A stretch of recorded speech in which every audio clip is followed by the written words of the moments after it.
अस्सलाम वालेकुम, welcome to the Ahmad institute of computer skills. आज के लेक्चर के अंदर हम पढ़ने वाले हैं लारावेल के अंदर पेजिनेशन। सबसे पहले हम देख लेते हैं कि पेजिनेशन क्या होती है। पेजिनेशन इस तरह देख लेते हैं, जब हमारे पास बहुत ज़्यादा डाटा होता है, हमारे पास काफ़ी ज़्यादा रिकॉर्ड्स होते हैं, तो आपने अक्सर देखा होगा कि जब टेबल्स लगे होते हैं तो उनके अंदर नीचे नंबर बने होते हैं 1 2 3 4 5 6 7 8, फिर बाजू का इस तरह भी होता है, नेक्स्ट और प्रीवियस भी होता है। अब वो क्या काम कर रहे होते हैं, अब हमारे पास जब बहुत ज़्यादा डेटा होने लग पड़ता है तो हम उनको पेजिनेट कर देते हैं। मतलब एक पेज पे हमारे पास रिकॉर्ड आ रहे हैं, लेट्स सपोज 15, अगले पेज पे फिर 15, अगले पेज पे फिर 15, अगले पेज पे उससे अगले 15 आ रहे होते हैं। अब इस तरह करके ना हमारे पास क्या हो जाता है, हमारा डाटा मैनेज हो जाता है और इससे पेज लोड जो पेज स्पीड होती है वो भी बढ़ जाती है। अब हम देख लेते हैं लारावेल के अंदर हम किस तरह से पेजिनेट कर सकते हैं। हमारे पास सिंपल एक फंक्शन होता है पेजिनेट का, अगर जहाँ पे हम अपनी क्यूरी लगाते हैं, डेटाबेस कॉलम का नेम, इसके बाद हमें क्या लगाना होता है, हम यहाँ पे गेट लगाते थे, हम क्या करेंगे, अब गेट की जगह हम यहाँ पे लगा देंगे पेजिनेट और आगे हमने उसको बता देना है कि कितना रिकॉर्ड मुझे एक पेज के अंदर चाहिए। लेट्स सपोज अगर मुझे 10 चाहिए, अगर मुझे 15 चाहिए, 20 चाहिए, तो जितने भी मुझे रिकॉर्ड चाहिए होंगे यहाँ पे मैं वो अपने रिकॉर्ड बता दूंगा। अगर मुझे सिंपल पेजिनेशन यूज़ करनी है तो मैं यहाँ पे लिख दूंगा सिंपल पेजिनेट और यहाँ पे उसके अंदर उसकी बता दूंगा कि भी कितनी वैल्यूज़ होंगी, 10 होगी, 20 होगी, 15 होगी, 13 होगी।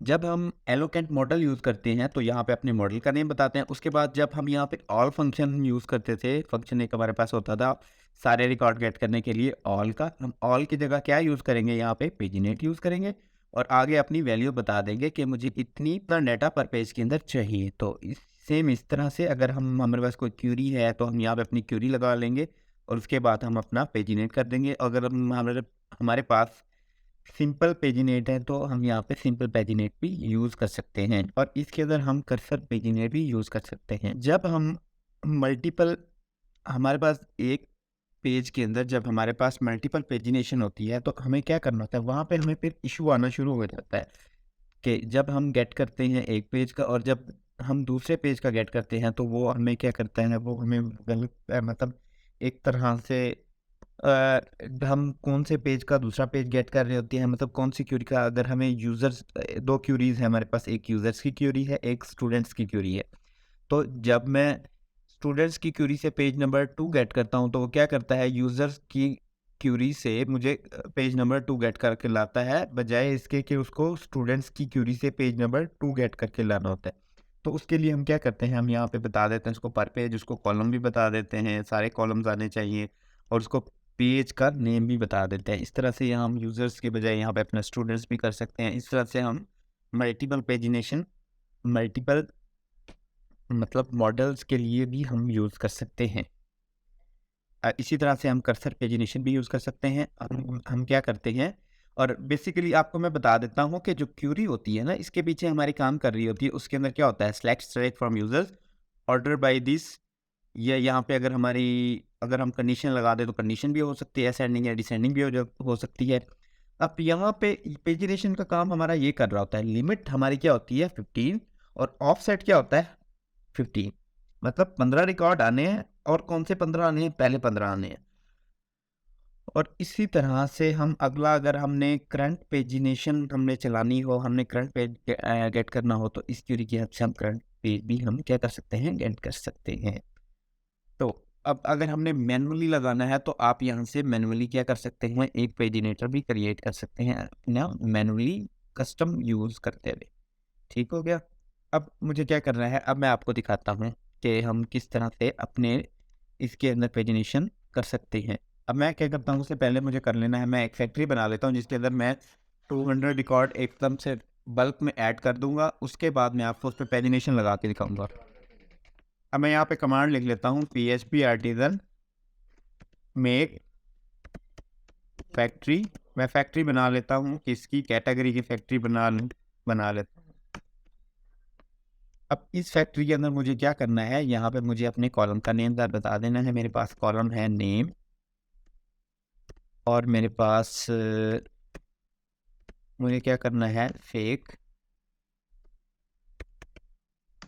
यहाँ पे उसको फेक नेम दे देना है। और एक और हमारे पास कॉलम होता है क्रिएटेड ऐड पे मैं क्या करता हूँ, नाउ दे देता हूँ, मतलब आपका टाइम दे देता हूँ नाउ। इस तरह से अपडेटेड ऐड भी दे देता हूँ मैं। और अब मुझे क्या करना है, इसको फैक्ट्री को क्या कर देना है, कैटेगरी फैक्ट्री को मुझे रन कर देना है। कहाँ पे, अपने डेटाबेस सीडेड के अंदर। मैं यहाँ चला जाऊँगा, इसको मैं कॉपी एंड पेस्ट कर देता हूँ और इसको कमेंट कर देता हूँ। इधर मुझे कर देना है कैटेगरी फैक्ट्री और यहाँ पे 100 रिकॉर्ड कर देता हूँ। अब मैं देख लेता हूँ कि आया कि मेरा यहाँ पे मैंने फिलेबल बनाया हुआ है। मैंने क्योंकि फिलेबल नहीं बनाया हुआ था, यहाँ पे मैं लिख देता हूँ protected dollar fillable equal to, अब मैं यहाँ पे नेम और क्रिएटेड ऐड यहाँ पे डिफाइन कर देता हूँ और मुझे इसके साथ ही डेटेड अपडेटेड ऐड भी यहाँ पे डिफाइन कर देना है। और अब मुझे क्या करना है, PHP आर्टिजन db सीड की कमांड चला देता हूँ मैं। और अब मैंने 100 रिकॉर्ड कौन से ऐड कर लिए, कैटेगरी के। अगर मैं यहाँ पे रिफ्रेश करूँ कैटेगरी को तो आप देखेंगे मेरे पास ये रिकॉर्ड हो गई, गेट हो गई। अब देखें ये मेरे पास पेजिनेशन जो लगी हुई है, ये मेरे पास लगी हुई है jQuery की लगी हुई है और इसको मैं हटा के अब मुझे अपनी पेजिनेशन लगानी है। तो उसके लिए मैं क्या करूँगा, मैं अपने इंडेक्स के पेज के अंदर चला जाता हूँ। अब मैं यहाँ से इस टेबल का नेम हटा लूँ तो देखेंगे यहाँ से डेटाबेस का जो jQuery का जो टेबल लगा हुआ है वो हट जाएगा इससे। ठीक है, अब देखें ये सिंपल है और मेरे पास क्या है, रिकॉर्ड है। तो मैं यहाँ इसको सिंपल क्लास दे देता हूँ टेबल की।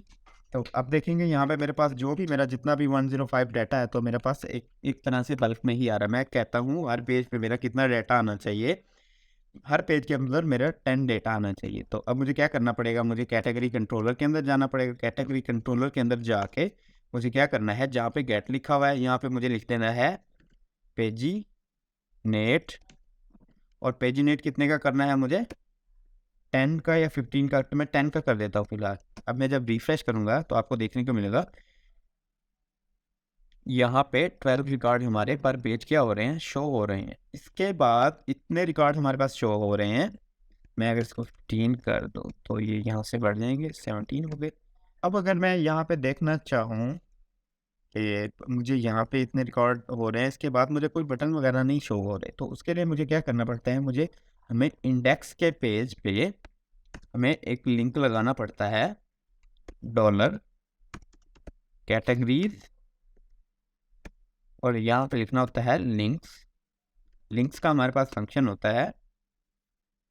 इसकी हेल्प से आपको ये देखने को मिलेगा कि देखिए यहाँ पे मेरे पास आ गया नेक्स्ट। अब देखिए यहाँ पे मुझे वो क्या करा रहा है, वो कहता है टोटल आपके पास रिकॉर्ड 103 है। अब मुझे देखने को ये मिला कि मेरे पास 103 रिकॉर्ड आ रहा है और 1 से कहाँ तक 15 तक मेरे पास रिकॉर्ड यहाँ पे शो हो रहे हैं।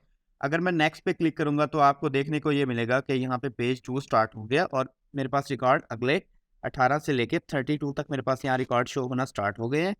और इसके बाद अगर मैं नेक्स्ट पे क्लिक करूँगा तो आपको यहाँ पे शो हो रहा होगा पेज नंबर ये 3 है। और मुझे कहाँ से रिकॉर्ड शो हो रहे हैं, 33 से रिकॉर्ड शो हो रहे हैं 47 तक। अगर मैं प्रीवियस पे चले जाता हूँ तो देखेंगे आपको यहाँ पे क्या शो हो रहा है, पेज नंबर 2 शो हो रहा है। इसी तरह से अगर मैं इससे भी ज़्यादा नेक्स्ट पे जाना चाहूँ तो क्योंकि ये इस वजह से यहाँ पे नेक्स्ट और प्रीवियस इस वजह से शो हो रहा है कि हमारी ये पेजिनेशन ठीक नहीं हुई। तो इसको हम अगर आप बूटस्ट्रैप की पेजिनेशन लगाते हैं तो क्लास लगाते हैं तो उसकी हेल्प से भी हम इसको सेट कर सकते हैं। और ये कस्टम पेजिनेशन इस वजह से आपको इस तरह से शो हो रही है। अगर मैं यहाँ पे पेज नंबर 6 को गेट करना चाहूँ तो देखें यहाँ पे पेज नंबर 6 गेट हो गया। और इसके बाद क्या हुआ, इसके बाद हमें यहाँ पे पेज नंबर 6 का जो डाटा है वो शो होना स्टार्ट हो गया। तो आज हमने देखा कि लारावेल के अंदर किस तरह से हमने पेजिनेशन को शो करवाया है और इसके कौन कौन से फंक्शंस होते हैं। ठीक है, अगर हमारे पास कोई क्यूरी होती है, जैसे हमारे पास यहाँ पैरामीटर्स आ रहे होते हैं, अगर यहाँ पे हमारे पास जिस तरह से ये पैरामीटर आ रहा है, अगर हमने ये पैरामीटर्स भी इसके गेट करने हैं तो उसके लिए हम लगा देते हैं विद क्यूरी स्ट्रिंग। तो उससे क्या होता है, उससे ये होता है कि जितने भी हमारे पास क्यूरी के, लेट्स सपोज अगर मैं यहाँ पे कहता हूँ कि मेरे पास ये इक्वल टू दिस है, तो अब देखेंगे मैं अगर इसको रिफ्रेश कर देता हूँ तो ये ऐसे ही रहेगा। अगर मैं नेक्स्ट पेज पे चला जाता हूँ, अगर मैं किसी और पेज पे चला जाता हूँ तो मुझे क्या दिखेगा, यहाँ से मेरा वो पैरामीटर क्या हो गया, गायब हो गया। अगर मैं ये फंक्शन यूज़ करूँगा अपने कहाँ पे, पेजिनेशन के बाद कैटेगरी कंट्रोलर के अंदर शो करूंगा तो आपको क्या देखने को मिलेगा। यहाँ पे अगर मैं नेम लिख देता हूँ, नेम इक्वल टू दिस, तो अब जब मैं किसी और पेज पे जाऊंगा, लेट्स सपोज मैं 4 पे चला जाता हूँ, तो देखेंगे आप यहाँ पे आपको ये वेरिएबल इसी तरह से, मतलब जो भी पैरामीटर है इस तरह से ही मिला। किसकी हेल्प से? ये मुझे मिला विद क्यूरी स्ट्रिंग की हेल्प से। तो हमने आज के लेक्चर के अंदर देखा कि पेजिनेशन क्या होती है, किस तरह से हम किसी भी टेबल के अंदर पेजिनेशन लगा सकते हैं लारावेल की। तो मिलते हैं इंशाल्लाह अपने अगले लेक्चर के अंदर। तब तक के लिए अपना ख्याल रखिएगा, अपने इस चैनल को लाइक कीजिए, सब्सक्राइब कीजिए और बर वक्त मालूमात के लिए बेल आइकन को प्रेस कीजिए।